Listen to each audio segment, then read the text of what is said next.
राजस्थान में 13 महीने के बाद विधानसभा चुनाव होंगे। 13 महीनों में लोग 1300 अलग अलग तरीके अपनाएंगे अपनी अपनी राजनीतिक पार्टियों के प्रचार करने को।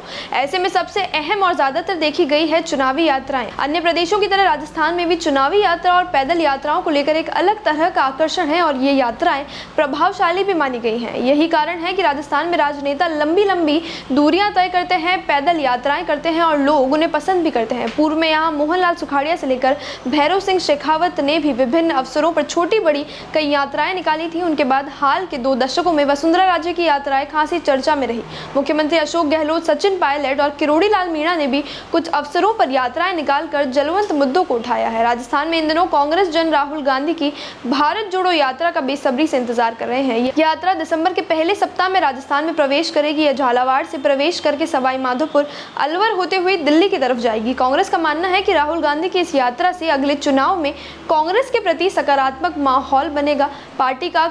पार्टी को केंद्र की भाजपा नीति सरकार की कामियों की जनता के बीच ले जाने का मौका मिला है। कांग्रेस की विधानसभा में उप मुख्य सचेतक महेंद्र चौधरी ने भास्कर को बताया कि पार्टी इस यात्रा की पूरी तैयारी कर रही है। राजस्थान की सभी 200 सीटों पर यह यात्रा सीधा प्रभाव डालेगी, लेकिन पूर्वी राजस्थान की लगभग 60 सीटों पर इसका खास असर होगा, क्योंकि राहुल गांधी समेत कांग्रेस के सभी बड़े नेता इस बीच इस इलाके में होंगे। कांग्रेस इस दौरान ईस्टर्न राजस्थान कैनाल प्रोजेक्ट पर भी भाजपा को घेरेगी। यह मुद्दा पहले से ही कांग्रेस और भाजपा के बीच गरमाया हुआ है। हाल ही में भाजपा के प्रदेशाध्यक्ष सतीश पूनिया भी रामदेवरा धाम की एकल यात्रा और पूर्व मुख्यमंत्री वसुंधरा राजे ही हाल ही बीकानेर संभाग में हुई देव दर्शन यात्रा भी खूब चर्चाओं में थी। वसुंधरा राजे ने भी ऐसी एक यात्रा को अंजाम देकर राजनीति में एक बड़ा परिवर्तन दाखिल किया था। राजे को जब वर्ष 2002 में पहली बार भाजपा का प्रदेशाध्यक्ष बनाया गया था, तब उनके सामने प्रचंड बहुमत वाली कांग्रेस सरकार और दिग्गज राजनेता अशोक गहलोत बतौर मुख्यमंत्री टक्कर में थे। भाजपा विपक्ष में भी थी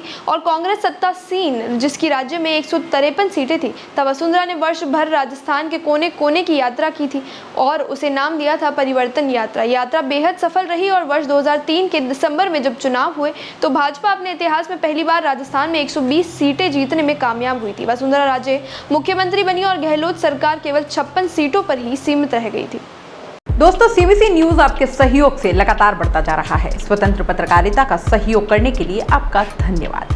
सबसे पहले तो जिन लोगों ने हमारे चैनल को सब्सक्राइब नहीं किया है तो पहले सब्सक्राइब करें, जिसका कोई शुल्क नहीं लगता और बड़ा आसान है। बस नीचे दिख रहे लाल सब्सक्राइब के बटन को दबाना है और पास में दिख रहे बेल आइकन को भी दबाना है, ताकि आपको अपने सीबीसी न्यूज के हर अपडेट्स मिल सके। हमारे इंस्टाग्राम पेज और फेसबुक पेज को भी लाइक करें, फॉलो करें। वहां पर भी आपको मिलती है तरह तरह की अपडेट्स। हम पूरे राजस्थान से आपके लिए लाते हैं वो खास खबरें जो आपके लिए जरूरी है, और वो भी पूरी बेबाकी के साथ।